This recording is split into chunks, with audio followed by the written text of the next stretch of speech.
በኢትዮጵያና በኤርትራ ላይ ተጥሎ የነበረው ማዕቀብ እንዲነሳ መደረጉ ነው የተነገረው። ይህንን ደግሞ እንግዲህ የአሜሪካም የውጭ ጉዳይ ሚኒስትር ይፋ አድርጓል። በተለይ በ2001 ከህወሓት ጋር በነበረው ጦርነት ነበረ የጦር መሳሪያ ማዕቀብና እንደዚሁም ወታደራዊ አመራሮች ላይም ያነጣጠረ ማዕቀብ ተጥሎ እንደነበረ ይታወቃል። እና ይህ ማዕቀብ አሁን ተነስቷል ነው የተባለው።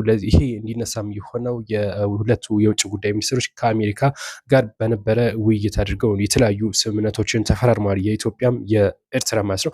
እናም ይሄ ማዕቀብ ወደዛው እንዲነሳ ተደርጓል። ዶናልድ ትራምፕ እንደሚታወቀው በቀይ ባህር ላይ ከፍተኛ ውጥረት እንዳለ ይታወቃል። ያው ከኢራን ጦርነት ጋር በተገናኘና ቀጠናውን ለመቋጠር ከነዚህ ሀገራት ጋር ስምምነት መፍጠር እንዳለባት ይታወቃል። እናም በዛ ምክንያት እነዚህ ሀገሮች ጋር ስምምነት ፈጥራ ያለውን ማዕቀብ አንስታለች። ግን ከባዱ ነገር ከዚህ ጋር በተገናኘ ኢትዮጵያ ለቀይ ባህር ያላትን ጥያቄ ምናልባትም ይሄ ማዕቀብ መነሳቱ ሊያዘገዩ ይችላል ነው ተብሎ እየተነገረ የሚገኘው። ምን አሰባላችሁ? መልካም ቆይታ።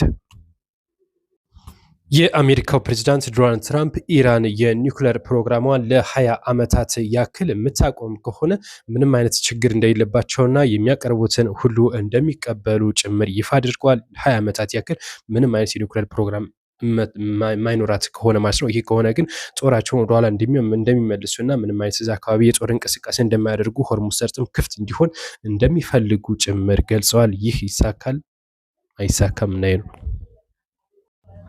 በኢትዮጵያ ውስጥ የስልጣን ዘመን ገደብ እንዲበጅለት ወይም ደግሞ ገደብ እንዲኖረው እንደሚፈልጉ ጠቅላይ ሚኒስትር አብይ አህመድ ይፋ አድርገዋል። የምክክር ኮሚሽንም ይህንን እንግዲህ አቅርቧል ማለት ነው። ገደብ እንዲኖረው በተወካዮች እንዲጸድቅና ገደብ እንዲኖረው ወይም 5 ዓመት ልክ እንደነ አሜሪካ ማለት ነው እና እንደዛ እንዲሆን እንደሚፈልጉ ገልጸዋል ማለት ነው። ጠቅላይ ሚኒስትር አብይ አህመድ ዛሬ ግንቦት 7 ቀን በ2012 ማለት ነው የአገራዊ ምክክር ኮሚሽን አፈጻጸም ሪፖርትን በተከታተሉበት ወቅት ነው ይህን ይፋ ያደረጉት። የስልጣን ገደብ በአሁኑ ህገ መንግስት ያለ ገደብ የተቀመጠውን የመሪዎች ስልጣን ዘመን ለመገደብ የምክክር ኮሚሽን ያቀረበውን ምክር ሀሳብ ወሳኝ መሆኑን ጠቅሰው እንደሚቀበሉትም ጭምር ተገልጿል ማለት ነው። ይህ ከሆነ እንግዲህ ለሁለት ምርጫ ወይም ደግሞ ለሶስት ብቻ ሆኖ ገደብ ይወጣለታል ማለት ነው። የጠቅላይ ሚኒስትር ወይም ደግሞ የስልጣኑ ገደብ ይኖረዋል ማለት ነው። እና ይሄ ምን ትላላችሁ በዚህ ጉዳይ?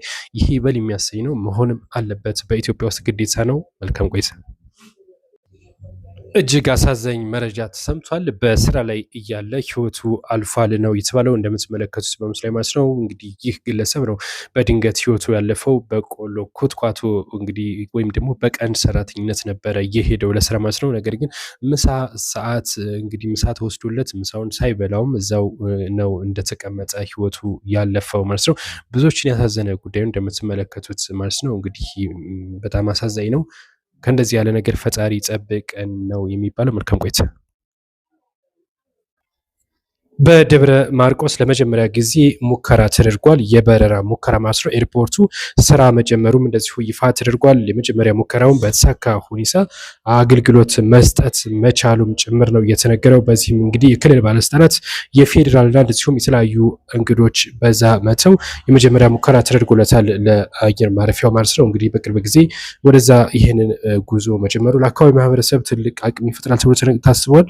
መልካም ቆይታ። ፎሎ እያደረጋችሁ ኢትዮጵያና የኤርትራ ግንኙነት ወደ አዲስ ምዕራፍ ሊሸጋገር ይችላል ተብሎ እየተነገረ ነው የሚገኘው። በአፍሪካ ቀንድ ቀጠና ያልተጠበቀ ሁነት ምናልባትም የሁለቱ ሀገራት ውጥረት እንዳለ ይታወቃል እና ይሄ ወደ ሰላም ሊመጣ ይችላል ተብሎ አንዳንድ የመረጃ ምንጮች እየገለጹ የሚገኘው። ለዚህ ዋናዋ ደግሞ አሜሪካ ልትሆን ትችላለች ተብሎ ተገምቷል። የሁለቱ ሀገራት የማዕቀብ ከተነሳ በኋላ ማለት የጦር መሳሪያው ማዕቀብ እና ምናልባትም ወደ ሰላም ይመጣሉ ተብሎ ይጠበቃል። በተለይ ለቀይ ባህር እንግዲህ ያለውን ስጋት ለመቀነስ እነ ሁቲዎችን ጭምር ማለት ነው የሁለቱ ሀገራት አንድ መሆን አስፈላጊ ነው ብላ ተምናለች አሜሪካ። ምናልባትም በአሜሪካ ምክንያት ሁለቱ ሀገራት ወደ ሰላም ይመጣሉ ተብሎ ተጠብቋል።